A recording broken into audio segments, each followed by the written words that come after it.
Welcome back to Houston Life. We have so much talent here in H-Town, but our next guests have had a different musical journey than most. Yeah, certainly. They are part of a new album titled Voices, which features 15 original songs, all written by Houston Methodist Hospital patients who have bravely navigated a cancer diagnosis. And they're here with more on the healing power of music. Margo-Ellen Gillman, an ovarian cancer survivor, right here undergoing treatment. We have Ashley Lundquist. You are a board-certified music therapist from Houston Methodist Hospital as well. And then Sarah Rossi, also a board-certified music therapist from Houston Methodist. Welcome so much. Welcome to Houston Life. Welcome so much, guys. So we have a lot of questions for you, but I'm going to start with Margo, okay? Because in between your diagnosis, you have to get treatment. You have to go to appointments. And then maybe they approach you and say, would you like to be maybe a superstar on the side? How do you even navigate that? What did you think? I was game. I already was a performer prior to my diagnosis, so this was like a new life. I figured the day I found out I had cancer, my mental thing was I'm going to find humor in it and I'm going to survive. I love that. And this was a major player. Yeah. Yeah. And Margo, we can tell you have a positive vibe, a great attitude. Ashley, you've been working with Margo for, I understand, about 2 years now. Yeah. Describe how music therapy works. So music therapy, basically music therapy is provided by a board-certified music therapist, and music is the tool for change. So we aren't providing music lessons, we aren't providing music education, we're providing therapy through music. So like other therapies, music is the tool. And so what that looks like is interventions such as songwriting, based on their goals. So for example, for Margo, I could tell immediately that she had a passion for music. And so I thought songwriting would be a great intervention for her coping skills and to get her through this journey. And she ended up with a fantastic song. Yeah.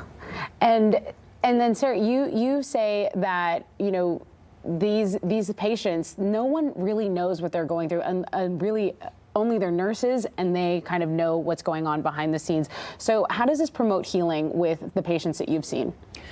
A great deal of them, through songwriting, their voice can be heard, their perspective can be heard, which can often be unique, and it can be something that is difficult to talk about. But when you're able to create lyrics out of a message that's important to a patient during their cancer journey, that can be really validating. It can allow others to connect with them, and it can allow them to not feel alone in that journey. Right. Margo-Ellen, you have a big smile on your face right now. Are you always smiling? And you mentioned talking about laughter, helping you get through the disease. That's key for you, isn't it? Yeah, the only time I'm not laughing is they say, get on the scale, Miss Gillman. Oh my goodness. In fact, I had an incident that was really kind of funny.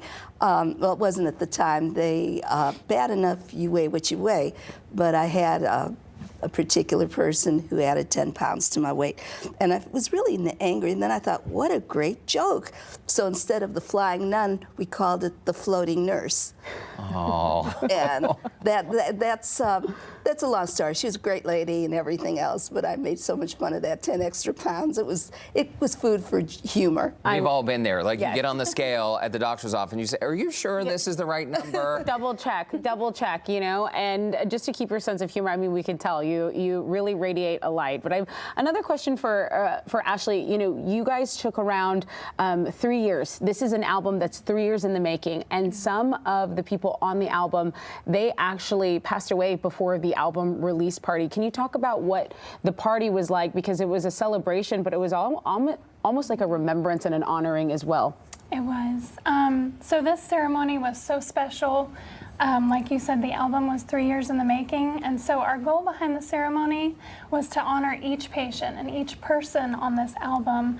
And so whether they are in remission or whether they're continuing their journey or whether they have passed away, we wanted to give a voice to each person. And so we were able to share some songs from some of the late patients, and their families came and spoke.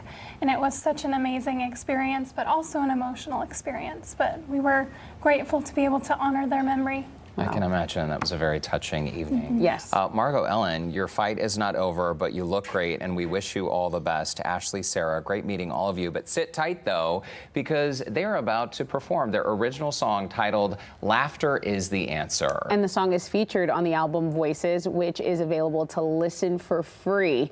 And right now, we're going to let the ladies take it away. You know, when I first heard that I had stage 4 metastatic ovarian cancer, well, let's just say I did not throw a party. But then I saw there was a lot of humor in it. For instance, I would get these really crazy questions like, how did you know you had cancer? Well, I'd look my person right in the eye and say, I heard it from the produce guy at HEB.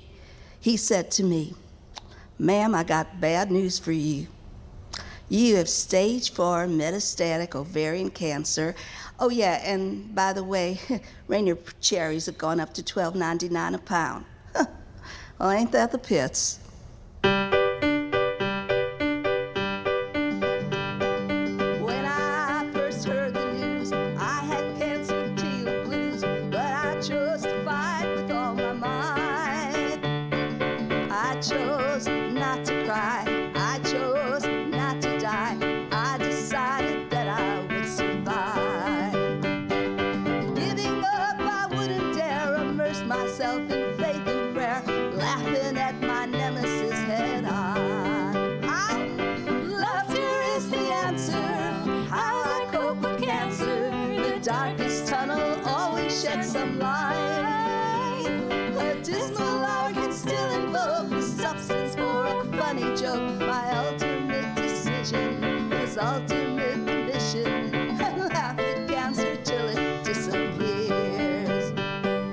Chemo is no piece of cake, but no dieting, and I still lost weight, and I have never lost my cookies once. Occasionally I lost my hair, but I didn't really care. No more Brazilian waxes, but great wigs. There's no more cancer's gonna win. I will wear my victory grin, laughing at my nemesis head on. How? 'Cause laughter is the answer.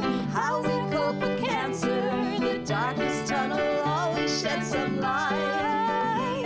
A dismal hour can still invoke the substance for a funny joke. My ultimate decision is ultimate remission. And laugh at cancer till it disappears. Yeah! Laughter is the answer. How to cope with cancer. The darkest tunnel always sheds some light. A dismal hour can still invoke the substance for a funny joke. My ultimate decision is ultimate remission. And laugh at cancer till it disappears. Laugh at cancer till it disappears. Laugh at cancer till it disappears. Did you hear that, cancer? Let the door hit you where the sun don't shine. Oh, it's excellent. No more Brazilian waxing, but great wigs. Oh my gosh, and that was, laughter is truly such good medicine for us all. So thank you, Margo, Ellen, Ashley, and Sarah. Houston Life will be right back.